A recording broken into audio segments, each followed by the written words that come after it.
हर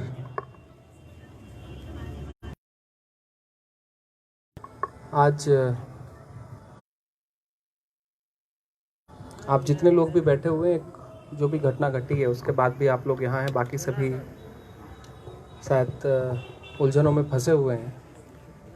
मैं भी पूछ ही रहा था आपसे कि क्या विषय कैसे हुआ, मुझे समझ में आया। अभी आप लोग ऐसा भी पता चला कि आप लोग को वापस अभी जाना पड़ेगा सबके सबको वहीं पे। तो मैं चाहूँगा कि जल्दी से भोजन हो आप लोग का और फिर आप लोग जाएं, बाकी जो लोग आ सकते होंगे फिर वो आएंगे। हाँ, इस घटना के बाद मुझे भी ऐसा लग रहा है क्योंकि 4-6 दिन का ये पूरा का पूरा एकादशी के एक तरीके से त्यौहार हो जाता है और वहाँ पर सबसे ज़्यादा साल भर की लोग आते हैं। एक आमदनी का अच्छा, घर परिवार चलाने का एक अच्छा समय मिलता है और उसी समय पर इस घटना के कारण शायद बंदिश दे दी गई है कुछ समय की। मैं सही हूँ? एक दुखद घटना है। मैं केवल इतना कह सकता हूँ कि आप सबके साथ आज विषय इसलिए रखा था क्योंकि मेरा मन था कि मुझे लगता है कि ओंकार क्षेत्र में जब सभी लोग आते हैं, जितने भी लोग यहाँ से परिक्रमा करने के लिए परिक्रमा जब उठाते हैं या केवल भगवान के दर्शन करने आते हैं, जो सेवा का एक क्षेत्र जो आप लोग का है वह अछूता रह जाता है। हमारे जैसे बहुत सारे लोग उस सेवा के क्षेत्र को देख नहीं पाते। जो आपकी सेवाएं चल रही हैं उसको हम देख नहीं पाते हैं, या देखते भी हैं तो हमें लगता है कि ध्यान हमारा अच्छी तरीके से वहाँ पहुँचता नहीं है कि आप लोग सेवा कर क्या रहे हैं। मेरा जरूर मन था कि मैं जब परिक्रमा आरंभ करूं, जब परिक्रमा उठाऊं, तो एक बात जरूर हो कि आप सभी लोगों के बीच में जो नावों से आज तक पूरे यात्रियों को मैया की सेवा कराते रहे हैं, कहीं जलधारा के बीच में ले जाते रहे हैं, कहीं उनकी पूजा पाठ कराते रहे हैं। कई जगहों पे तो ऐसा होता है कि मैया की धारा अगर थोड़ी सी किसी वजह से कम है तो आप लोग बिल्कुल मध्य में लेकर जाते हैं और वहाँ पर भी पूजा कराते हैं। मेरा मन जरूर था कि एक दिन ऐसा हो जब आप सबके साथ बैठकर हम सब भोजन कर सकें, और साथ ही साथ में परिक्रमा उठाने के पहले इस क्षेत्र में और जो बाकी लोग कभी परिक्रमा उठाएं उनको ये पता हो कि आपका योगदान इस पूरी परिक्रमा में, साथ ही साथ मैया की सेवा में कितना बड़ा है। क्योंकि मुझे लगता है कि हम सब उसको दृष्टि नहीं दे पाए, और दृष्टि केवल मैया की परिक्रमा के समय की नहीं है। एक बड़ा अच्छा संवाद है राम जी का केवट जी के साथ मानस में। अगर आप लोगों ने मानस कभी देखी होगी तो वहाँ एक संवाद चलता है, केवट संवाद। उस संवाद के बगैर मानस पूर्ण नहीं होती। सबसे महत्वपूर्ण संवाद कहा जाता है राम जी का केवट जी के संवाद। और घटना इतनी अच्छी है, और मैं इस विषय को जरूर लगाऊं, इतना आप जरूर जानिएगा कि राम जी भी, भगवान राम जी भी केवट के द्वारा दी गई सेवा का, जो सेवा केवट ने दी थी, जब उन्हें पार लगाया था, तो जब राम जी ने उनको उस सेवा का मूल्य देना चाहा था तो मूल्य नहीं दे पाए थे। केवट ने उनके मूल्य देने से मना कर दिया था। हमारे यहाँ जो समाज में जो केवटों की परंपरा है, इसलिए रामचरितमानस में उसको इतना बड़ा बताया गया, क्योंकि शायद ही कोई ऐसा व्यक्ति है जो कभी धर्म के क्षेत्र में जो आज तक केवट करते रहे हैं उनका कोई मूल्य चुका पाए। हम कोई मूल्य नहीं चुका सकते, आज तक कोई चुकाया नहीं। जब भगवान राम नहीं चुका सके तो हम क्या चुका पाएंगे। तो ये बड़ी घटना थी। आज की घटना जो भी, उसके कारण हम सब साथ नहीं है, लेकिन मेरी चर्चा रहेगी। 3 दिन और आपके साथ बैठूंगा, भोजन करूंगा।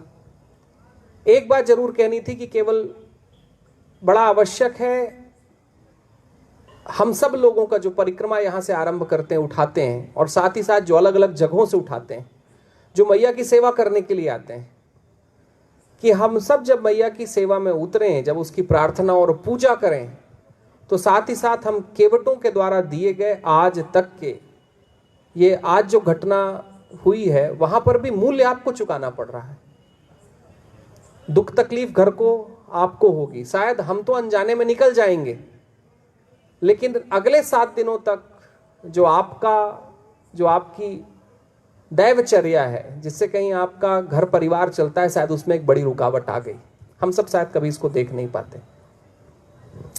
मुझे लगा कि परिक्रमा उठाने के पहले मैं आपके योगदान के बारे में आपसे जरूर बात कर सकूं, और जो यहाँ पर उनको बता सकूं कि आपका मूल्य कितना बड़ा है।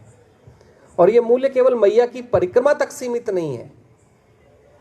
अगर केवट लोग नहीं होते, अगर नावें नहीं होती, तो भारत कभी व्यापार नहीं कर पाता। हम सब लोग जब बाहर निकलकर इस देश के पुरातन में जब लोग यहाँ से कहाँ कहाँ तक गए थे, तो वहाँ सबसे बड़ा योगदान केवटों का ही था। अगर वो नहीं होते तो हम नावें लेके कैसे पहुँच जाते। जब लोग आज बहुत सारे लोग जब बातें करते हैं कि भाई एक जमाने में इंडोनेशिया में भी हिंदू धर्म हुआ करता था, वो था इसलिए कि कुछ केवट इतने साहसी थे कि बोले चलो यहाँ से भी नाव ले जाकर हम कहीं पहुंचेंगे, हम कहीं इंडोनेशिया तक जाएंगे, दूसरा देश है, बहुत दूर है, वहां तक लोग गए, साहस के साथ गए। धन ही सब कुछ नहीं कराता है। आप कितना भी धन दे दीजिए, अगर साहस नहीं है तो वो काम नहीं हो सकता। तो भारत में केवल पवित्रता की परंपरा में आपका योगदान नहीं है, केवल वहीं तक योगदान नहीं है। अगर भारत में कोई आर्थिक जगत का भी था तो उसमें भी बड़ा योगदान कहीं केवटों का था। असल में भारत में आप कहीं पर भी पीछे चले जाइए, उनमें बहुत महत्वपूर्ण योगदान केवटों का रहा है। एक घटना है कि एक बार स्कंद पुराण में इसकी कथा आती है, मैया के तटों की कथा है। एक कण्व ऋषि हुए थे जो कहीं मंडला में अपनी पूजा याचना कर रहे थे, और एक समय ऐसा आता है कि दूसरे तट पर उन्हें देव दिखाई देते हैं, गंधर्व दिखाई देते हैं। दिख तो जाते हैं, लेकिन नदिया की मैया की बहाव इतना तेज होता है कि उनमें जाने का साहस उनको नहीं हो पाता। तो वहां से एक केवट जा रहा होता है, उस केवट को बुलाते हैं और वो कहते हैं कि क्या उस घाट तक मुझे ले जाओगे? मेरे पास देने के लिए कुछ भी नहीं है, लेकिन क्या घाट तक ले जाओगे? मुझे देव दिख रहे हैं। तो केवट अपनी नाव लेके आता है, वो डुंगी लेके आते हैं छोटी वाली, उससे नाव को पार कराते हैं। वहां कण्व ऋषि जाते हैं, दर्शन करते हैं देवों के, और उनको दिखाई देता है कि केवट वहीं पर खड़ा है। तो जाकर केवट से पूछते हैं भाई तुम क्यों खड़े हो, तुमको तो चले आना चाहिए था। बोले इस पार लेके आया हूं महाराज, उस पार आपको लेकर कौन जाएगा। बोले एक पार की यात्रा तो करा दी, दूसरे पार तक पहुंचाएगा कौन? तो कण्व ऋषि उनसे कहते हैं कि आपको आपके कर्तव्य का इतना बोध कैसे है? बोले भगवान, हम जब मैया की धारा में उतरते हैं तो मैया की धारा में एक ही चीज दिखाई देती है कि हम अपने कर्म को पूरी तरीके से पूर्णता के साथ करके आ जाएं। बोले आप वहां देवों के दर्शन कर रहे हैं या आप वहां सामान खरीद रहे हैं, हमारी ड्यूटी है, हमारा कर्तव्य है कि हम आपको एक घाट से दूसरे घाट तक छोड़ दें। मैं चाहूंगा कि आप सभी लोग चलिए भोजन में चलते हैं। आज लंबी बातें कुछ नहीं करूंगा, मुझे भी थोड़ा सा दुख है। कभी आप लोगों से वापस मिलना होगा जब मैं परिक्रमा, अभी 3-4 दिन यहीं हूँ। हो सकता है अगर आज ये सारी चीज़ें संयम में आए तो फिर भोज में और भी लोग पहुँचें, लेकिन जब मैं परिक्रमा से वापस, मैया जब मुझे यहाँ वापस लाएगी तो कोशिश होगी कि एक बार ये केवट सम्मेलन पुनः हो। नर्मदे हर।